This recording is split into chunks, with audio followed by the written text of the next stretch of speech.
continuation of the video or the discussion that we've had on Module 5 on Introduction to Probability. So in this presentation, we are going to give some examples or a couple of word problems involving probability. Okay, so let's have the first one. So, a survey of the type of goods purchased and methods of payment of 500 customers at the service station produced the following results. So, we have here in this table the different modes of payment, may it be in terms of cash, debit card, and credit card, and also the different goods purchased that would include sandwiches, magazines, and fuel of the 500 customers of the service station. Okay, so we will deal with each of these questions one by one. Let's have letter A. So for letter A, we are interested to find out the probability that a customer will pay by credit card. So let us focus our attention along this column or along this row for the mode of payment that is for credit card. And that would be a total of 131 of them would pay using credit card out of the 500 customers of the service station. So in this case, the probability that the customer will pay credit card would be 131 out of the 500. And simplifying that will give us 0.262. Okay, I believe this is clear, right? Let's proceed to letter B. With letter B, we're interested with the probability that a customer will pay or will purchase fuel. So in this case, we will have to focus our attention along this column for the goods purchased, which is fuel, and that would be a total of 192 of them would buy fuel out of the 500. Thus, the probability that the customer will purchase fuel is equal to 192 over 500, which is equivalent to 0.384. So I will need you to verify if we will come up with this value. All right, let's proceed with letter C. Okay, here in letter C, we want to find out the probability that a customer in the service station purchases sandwiches and pays by cash at the same time. Okay, so if we're going to look at our table, we have this column for the cash payment. Sorry, we have this row for the cash payment, and we have this column for the sandwiches. Okay, so if you notice, the two of them would actually intersect at this particular cell. Okay, and this value will indicate the number of customers who purchased sandwiches and paid by cash at the same time. Therefore, the probability that the customer buys sandwich and pays by cash is basically the intersection of the two. And in our table, that is indicated by this cell wherein the two, this row and this column would actually intersect. And that will give us 87 over 500 for a total of 0.174. Okay, so yeah, let me go back to that one. I'm sorry. And you may verify that if it's going to be equivalent to 0.174. Okay, I hope this is understood. Okay, let's proceed to letter D. For letter D, we are interested with the probability that a customer pays by cash or credit card. Okay, so in this case, pay attention to this clue word. All right, so kung or, that would indicate that we are going to make use of the addition rule. However, another step that you have to consider is to find out whether the events involved are mutually exclusive or not. Okay, so if we're going to look at our table, we refer to this row for the cash payment and for this row for the credit card payment. Okay, so if we're going to analyze it, if the customer purchased a certain item or goods and paid using cash, will he or she pay for the same goods or the same set of items using credit card at the same time? Well, the answer is no. Otherwise, the customer will be charged twice. Okay, and in that case here, the moment the customer paid using cash, then he or she could not pay using credit card at the same time. If that is the scenario, then we say that the two events are actually mutually exclusive. So if they are mutually exclusive, we simply have to get their individual probabilities and add them. Okay, that's because that means to say that the two events could not happen together or at the same time. Therefore, we will get the probability that the customer pays by cash add it to the probability that the customer pays using the credit card. And there's a total of 291 of them that would pay by cash, and 131 of them that would pay using credit card. Okay, therefore, we will have 291 over 500 plus 131 over 500, and that will give us a sum of 422 over 500, which is equal to 0.844. Okay, so I hope this is also clear. Let's proceed with letter E. Okay, with letter E, you find the probability that a customer purchases fuel or pays by debit card. Okay, so again, our clue word here is for. That will indicate that we are going to make use of the addition rule. Okay, with that in mind, we have again to further analyze this whether the events involved are mutually exclusive or not. So if you're going to look at this one, the customer purchases fuel that is given by this column and pays by debit card, it's given by this row. Okay? Now, the question is, if the customer purchases fuel, can he or she pay using debit card? And the answer is yes. Okay? And that is given by the intersection of this column and this row. Okay, so if the customer is able to purchase fuel and pay using his her debit card, then we say that the two events are not mutually exclusive. Okay, that's because the two events can occur at the same time or can happen at the same time. Okay, so therefore, the probability that the customer purchases fuel or pays by debit card is given by having to get the sum of the probabilities of purchasing fuel and paying by debit card, and then we subtract the intersection of the two. Okay, so in that case here, we will have the total number of customers who would purchase fuel is 192 out of the 500, thus this probability, plus the probability that the customer will pay using debit card, and there are 78 of them out of the 500, minus the probability of their intersection. And that intersection is indicated by this cell here where the two row and column would meet. Okay, so therefore, in this case, it's 62 out of the total, which is 500.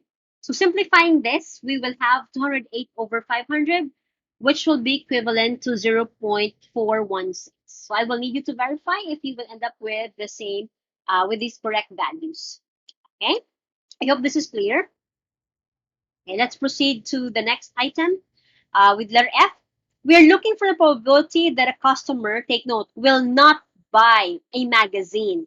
But what we have in our table is that in this column, this gives us the total number of customers who actually purchased magazines out of the 500 at the service station.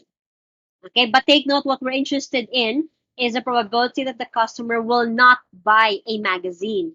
Okay, so in this case, the probability that the customer will not buy a magazine is given by having to subtract or to get, in this case, we're using the correct notation, it's the complement of the event that the customer buys a magazine. So finding the probability of the complement would simply indicate that we subtract from 1 the probability of that event. Okay, so from our table, we get the probability that the customer purchases magazines and we subtract it from 1. So in this case, it would be 1 minus the total number of customers that would buy magazines is 206 out of the 500. And that will give you 147 over 500 and is simplified to 0.588. Okay, so I will need you to verify on this one.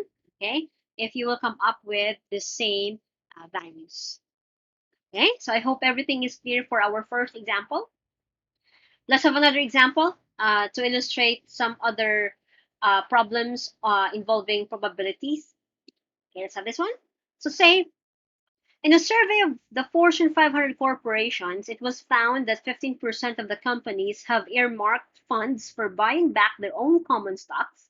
9% have taken action to convert their preferred stocks to common stocks, and 5% have undertaken both activities. So if one of the 500 companies is selected at random, what is the probability that the company will Letter A, buy back its own common stock only. Okay, letter B, convert its preferred stock to common stock only. And in letter C, undertake neither. Okay, none of the two activities. Okay, so this is now an application in the field of business. Okay, let's proceed to this one. So in this case, I'm going to present another solution that you may make use of in the case that you're not very comfortable having to make use of the formula. So in this case, we will utilize the use of the Venn diagram. Okay. However, the values that we will see in the Venn diagram are actually probability values instead of the actual number of outcomes or the number of elements in each of the events that we have. Okay. But before that, we will identify the events illustrated in this problem, and let me indicate that with A is the event that the company would buy back its own common stock. So kindly just indicate here, buy back its common stock. And letter B or event B is that it's going to convert its preferred stock to common stock. Okay, so in this case, I will draw two circles, okay, indicating the two events that we have here, and that there will be an overlapping region. That's because the companies may undertake both activities. So meaning to say, the company will buy back its own common stock and convert its preferred stock to common stock at the same time. Okay, so this will be our Venn diagram. Okay, so this is our sample space, our rectangular box enclosing the two events that we have here, which we have denoted as event A and event B. Okay, so before I proceed with the values to consider here, we go back to the problem, and the given indicates that the probability that the company would buy back its own common stock, which we have denoted as event A, is 15%. Again, the probability values may be expressed in terms of percent, in fraction form, or in decimal value. So what I will do here is I just converted the 15% into its decimal equivalent. Okay? So I'll make use of probability of event A, or the event that the company would buy back its own common stock, is 0.15. And the probability that the company is going to convert its preferred stock to common stock is given by 9%, or that is equivalent to 0.09. And the probability that the company have undertaken both activities, so your clue word here is both. That means to say event A and B, and that is given by 0.05. Okay, and that is technically the intersection of the two events. Now, I'll make use of these values, and we're going to plot it in our Venn diagram. So I believe you have encountered this, or you have learned this in algebra or in set theory. Okay, so we will need to recall how it's done. Okay, because the moment the values reflected in the Venn diagram are incorrect, then everything else will be incorrect to answer the questions that we have here. Okay, now what I'm going to do first is to plot the intersection value. And the probability of the intersection of the two is given to be 0.05. Thus, it is to be reflected in this region where the two circles overlap. So that means to say the probability that the company would undertake both activities at the same time is 5%, or that is 0.05. So you convert into decimal. Okay, now, this 0.05 is already part of this circle for event A. Okay, however, the total for event A is 0.15, but I already have 0.05 here. So that means to say this region here, the area which does not include the overlapping region of the two, okay, so this one only, that is equal to 0.10 or 0.1. Okay, how did we get that? It's 0.15 minus 0.05 will give you 0.10. That's because the total of event A should sum up to 0.15. Okay, which is exactly what we have over here. All right? Now, let's shift our attention to the probability of event B, or the event that the company is going to convert its preferred stock to common stock. So the total for event B is 0.09. But if you notice in our figure, we already have 0.05. So we subtract this from 0.09. So 0.09 minus 0.05 will give us 0.04. So mean to say, this region has a probability of 4% or 0.04. Okay, now, one very important concept you have to keep in mind. The total okay, of the probabilities inside this box should be equal to 1. Okay, however, if we look at this one, when we look at our illustration, we only have zero point 0.1, 0.05, and 0.04, okay, which does not sum up to 1. Okay, however, if you're going to add that zero point 0.1 or 0.10 plus 0.05 plus 0.04, that will give us a total of 0.19 only. Okay, so how are we going to make sure, or how do we come up with having to comply with the sum of those everything inside the box being equal to 1? That means to say there is a corresponding value which is outside of the two circles, and that is we subtract it from 1, which is 1 minus 0.19 will give us 0.81. This 0.81 value, or 81%, indicates that none of that 81% of them do not undertake any of these two activities. Okay, so if you're going to double check this one, summing up everything, 0.81 plus 0.10 plus 0.05 plus 0.04 will indeed be equal to 1. Okay, that's because the sum of all probabilities in your sample space, okay, or in the universal set should be equal to 1.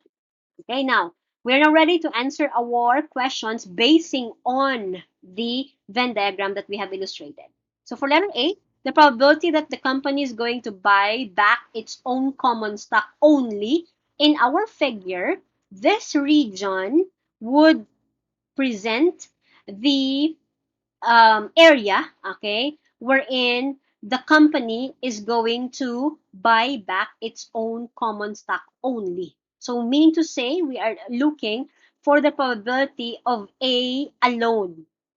Okay, so for letter A here, you should have indicated here probability of A only. So please make that correction. That's equal to 0.10. Okay, in the same manner, for event B, convert its preferred stock to common stock only, meaning to say probability of B only, and that is indicated by this region alone, and that will be equal to 0.04. So again, please make that correction here. That should be probability of B only. Okay, now what about letter C? What's the probability that the company will undertake none of the two activities? So none of the two would indicate outside of the two circles. And outside of the two circles, that is equivalent to 0.81. So technically, when you say neither of the two, it's the complement of their union. So we take the complement of the union would indicate 1 minus the union, which is the sum of this. So subtracting that from 1 will give us 0.81, which is exactly what we have here. Okay, so I hope everything is clear. So just take note of the typographical errors that we have here. There should be probability of A only, and kindly indicate also probability of B only. Right? So I hope everything is clear. We end our discussion in the first part of the introduction to probability. Okay.